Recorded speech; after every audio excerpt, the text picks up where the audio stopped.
بسم اللہ الرحمن الرحیم۔ بسم اللہ الرحمن الرحیم۔ آغاز ہے اس رب ذوالجلال کے نام سے کہ جو تمام جہانوں کا مالک ہے اور اسی کے ہی قبضہ قدرت میں ہر ذی وجود کا اختیار ہے۔ دعا ہے اس ذات سمیع بصیر سے کہ وہ رب کریم آپ کی تمام شرعی حاجتیں پوری فرمائے اور خوشیوں سے بھری ایک بھرپور زندگی صحت و سلامتی کے ساتھ آپ کو عنایت فرمائے، آمین یا رب العالمین۔ ارشاد باری تعالیٰ ہے کہ مال و اولاد تمہارے لیے فتنہ ہے، اور اس میں کوئی شک نہیں کہ جس چیز کے حلال میں حساب ہو اور اس کے حرام میں عذاب ہو تو پھر وہ فتنہ ہی کہلائے گا۔ اسی لیے تو مولا امیر المومنین علی ابن ابی طالب علیہ السلام نے فرمایا ہے کہ میں نے دنیا کو 3 طلاقیں دی ہوئی ہیں۔ تو ناظرین کرام، اس دنیا میں یہ 2 چیزیں انسان کے لیے پرس فائدہ اور سود مند بھی ثابت ہو سکتے ہیں، اور یہی 2 چیزیں دنیا و آخرت کے ضرر اور خسارے کا باعث بھی بن سکتی ہے، مال اور اولاد۔ مال اگر ناجائز طریقے سے کمایا جائے اور اپنی اولاد کو کھلایا جائے تو امکان ہی نہیں ہے کہ وہ اولاد تابعدار اور فرما بردار نکلے، یعنی صراط المستقیم پہ قائم رہنے والا ایک بندہ خدا بن سکے۔ تو اولاد کی تربیت کے لیے سب سے پہلی شرط یہی ہے کہ انسان کو اپنی اولاد کو حلال کمائی کے اوپر تربیت کرنی چاہیے، اس کی پرورش کرنی چاہیے۔ اور دوسرا جو اہم نقطہ ہے وہ یہ ہے کہ ہم اپنے والدین کے ساتھ خود کیسا سلوک کر رہے ہوتے ہیں، کیونکہ یہ دنیا مکافات عمل ہے، جو بوؤ گے وہ کاٹو گے۔ ایسا نہیں ہو سکتا ہے کہ میں جو کی کاشت کروں اور نتیجے میں مجھے گندم ملے۔ اسی لیے کہا جاتا ہے کہ اولاد جو کچھ لکھتا ہے یعنی اپنے والدین کے حق میں کرتا ہے تو اس کو اس کی اپنی اولاد پڑھتا ہے، یعنی جو سلوک انسان اپنے والدین کے ساتھ کرتا ہے لا محالہ اس کی اپنی اولاد اسی طرح کا سلوک بلکہ اس سے بدتر سلوک اس شخص کے ساتھ کرے گا۔ یہ ایک فطرت کا قانون ہے کہ جو جیسا کرے گا ویسا ہی بھرے گا۔ اسی لیے تو اسلام میں اولاد کی تربیت پہ بہت زیادہ زور دیا گیا ہے۔ یہاں پہ مولا علی علیہ السلام کا ایک اور قول پیش کرنے کا شرف حاصل کرتے ہوئے آگے بڑھتا ہوں کہ مولا فرماتے ہیں کہ سب سے بہترین فائدہ یا نفع اولاد نیک و صالح ہے، کیونکہ اولاد جب نیک و صالح ہوتا ہے تو وہ والدین کی زندگی میں ان کے آنکھوں کی ٹھنڈک بن جاتا ہے، اور بعد از وفات ان کے لیے ایک صدقہ جاریہ کی شکل اختیار کر لیتا ہے کہ ان کے لیے مغفرت کی دعائیں کرتا رہتا ہے، صدقہ و خیرات کرتا رہتا ہے، یعنی اعمال نیک اپنے والدین کی نیابت میں انجام دیتا رہتا ہے جن کا ثواب ان کے والدین کو ملتا رہتا ہے۔ تو واقعاً یہ ایک بہترین صدقہ جاریہ کی شکل ہے۔ تو کوشش کیجیے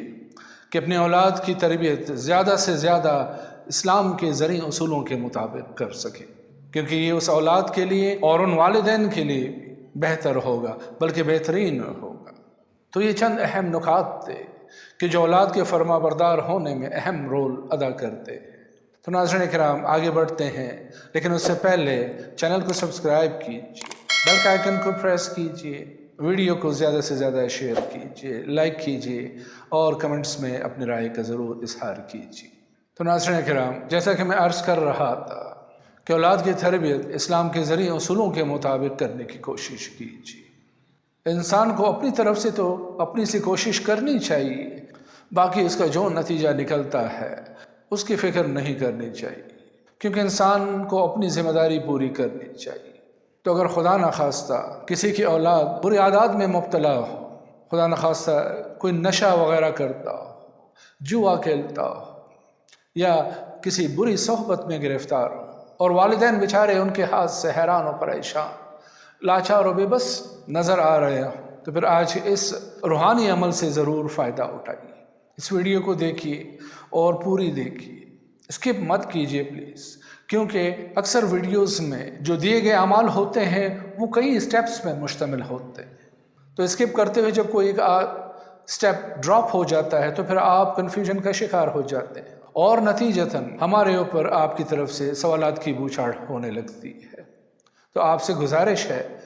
کہ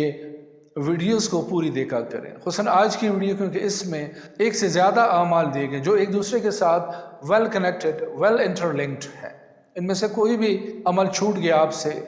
تو پھر آپ کو وہ رزلٹ، وہ نتیجہ نہیں مل سکے گا جس کی ہمیں اور آپ کو توقع ہے۔ تو ناظرین کرام، میں عرض کر رہا تھا کہ اگر کسی کا بچہ یا بچی خدا نخواستہ کسی بھی بری عادت کا شکار ہے، یا وہ انتہائی گستاخ، بے ادب، بدتمیز اور نافرمان ہے، تو اس عمل کو شروع کیجیے، جس کا پہلا اسٹیپ یہ ہے کہ جو اس کے سونے کا تکیہ ہوتا ہے، یعنی جس پہ وہ رات کو یا کسی بھی وقت جب بھی وہ سوتا ہے تو اس تکیے کے اوپر سر رکھ کے سوتا ہے، تو اس تکیے کو کسی تنہائی کے وقت پہ کہ جب وہ بچہ موجود نہ ہو،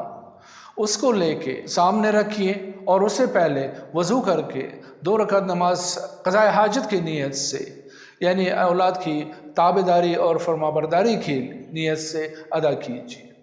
اور اس کے بعد اس تکیے کے اوپر 100 مرتبہ درود شریف، کوئی سا بھی درود شریف پڑھ سکتے ہیں آپ، تو 100 مرتبہ درود شریف شروع میں اور 100 مرتبہ درود شریف آخر میں، اور درمیان میں 100 مرتبہ سورہ طارق کی آیات نمبر 15 اور 16 پڑھ کے دم کیجیے۔ یہ آیات جو آپ کو اپنے اسکرین پہ نظر آ رہی ہے، یہ سورہ مبارکہ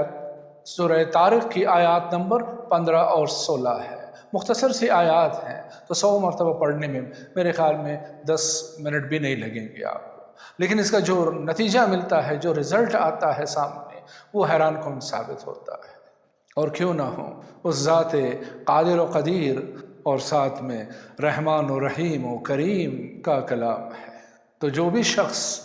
اس کے کلام سے یقین کامل کے ساتھ استفادہ کرتا ہے تو وہ رب کریم کبھی بھی اسے مایوس نہیں کرتا ہے۔ تو یہ پہلا اسٹیپ ہے آج کے اس عمل کی، کہ شروع آخر میں 100 مرتبہ درود شریف اور درمیان میں 100 ہی مرتبہ یہ 2 آیات پڑھ کے اس تکیے کے اوپر دم کرنا ہے۔ اور آج کے عمل کا دوسرا اسٹیپ یہ ہے کہ جب آپ کا وہ بچہ یا بچی سو رہا ہو، خصوصاً رات کے وقت، تو آپ شروع آخر میں صرف ایک مرتبہ درود ابراہیمی اور درمیان میں سورہ اخلاص یعنی سورہ توحید، قل هو اللہ احد، اس سورہ مبارکہ کو کمپلیٹلی پڑھ کے اس بچے کے اوپر دم کیجیے۔ تو یہ ہوا آپ کا دوسرا اسٹیپ، جس میں میرے خیال میں بمشکل 2 منٹ بھی نہیں لگیں گے۔ لیکن ایک چیز کا دھیان رکھیے کہ آپ نے اس کو دل ہی دل میں نہیں پڑھنا ہے، اس کی ادائیگی زبان سے ہونی چاہیے، لیکن اتنی آواز نہ ہو کہ آپ کی اس بچے یا بچی کی نیند ٹوٹ جائے، خراب ہو جائے، اور پھر ایک اور مصیبت کھڑی ہو جائے کہ میری والدہ یا والد میرے اوپر پتہ نہیں کیا پڑھ رہے تھے۔ تو اب چلتے ہیں اس عمل کے تیسرے اسٹیپ کی طرف، اور وہ بھی وہیں پہ آپ نے انجام دینا ہے۔ کہنے کا مطلب یہ ہے کہ جب آپ 1 مرتبہ درود ابراہیمی شروع میں، اور اس کے بعد 1 مرتبہ سورہ توحید، اور بعد میں 1 مرتبہ درود ابراہیمی دوبارہ پڑھ کے اس بچے کے اوپر دم کریں گے، اور کچھ وقفہ دینے کے بعد دوبارہ وہیں پہ 1 مرتبہ درود ابراہیمی شروع میں اور درمیان میں سورہ بروج کے یہ 2 آیات مبارکہ جو آپ کو اپنی اسکرین پہ بھی نظر آ رہی ہے، یہ صرف 1 مرتبہ، یعنی ان دونوں آیات کو صرف 1 مرتبہ پڑھ کے اور آخر میں پھر 1 مرتبہ درود ابراہیمی پڑھ کے اس بچے کے اوپر آپ نے دم کرنا ہے۔ تو آج کا یہ عمل اولاد کی تابعداری اور فرمانبرداری کے لیے 3 اسٹیپس پہ مشتمل ہے، کہ پہلے آپ نے اس بچے یا بچی کے سونے والے تکیے پہ عمل کرنا ہے، اور اس کے بعد جب وہ سویا ہوا ہو یا سوئی ہوئی ہو تو آپ نے ان 2 اعمال سے استفادہ کرنا ہے، اور ان تینوں اعمال کو کم از کم آپ نے 21 دنوں تک ریپیٹ کرنا ہے۔ اس کے بعد بھی آپ کر سکتے ہیں، آپ کرتے جائیے، اس کا کوئی مسئلہ نہیں ہے، بلکہ بہتر ہوتا جائے گا، لیکن کم از کم 21 دنوں تک آپ نے اس عمل کو دہرانا ہے، بلکہ ان تینوں اعمال کو دہرانا ہے۔ انشاءاللہ 21 دنوں میں ہی اللہ کے حکم سے آپ کو مثبت نتیجہ ملنا شروع ہو جائے گا، اور آپ اپنے اس بچے کے رویے میں، برتاؤ میں بہتری محسوس کرنا شروع کریں، کیونکہ اللہ کا کلام ہے، اور رب تعالیٰ خود ہی فرماتا ہے کہ اگر میں اس کلام کو پہاڑوں پہ اتارتا تو وہ پہاڑ ریزہ ہو جاتے۔ ناظرین کرام، واقعی یہ آیات، یہ کلام معجز نما ہے، معجزات سے ہی بڑا ہوا ایک کلام ہے، تو ان سے ضرور استفادہ کیجیے اور ہمارے حق میں بھی دعائے خیر کرتے رہیے۔ تو احباب گرامی، انہی الفاظ کے ساتھ آج کے اس محفل سے آپ سے رخصت چاہیں گے، لیکن جاتے جاتے پھر وہی ایک بات کہ اس ویڈیو کو صدقہ جاریہ کی نیت سے زیادہ زیادہ شیئر کیجیے۔ کیا پتہ کہ آپ کے شیئر کرنے سے کسی انسان کے دکھ کا مداوع ہو جائے اور وہ ہمارے اور آپ کے لیے صدقہ جاریہ کا باعث بن سکے۔ تو کوشش کیجیے کہ اس ویڈیو کو زیادہ سے زیادہ شیئر کیجیے،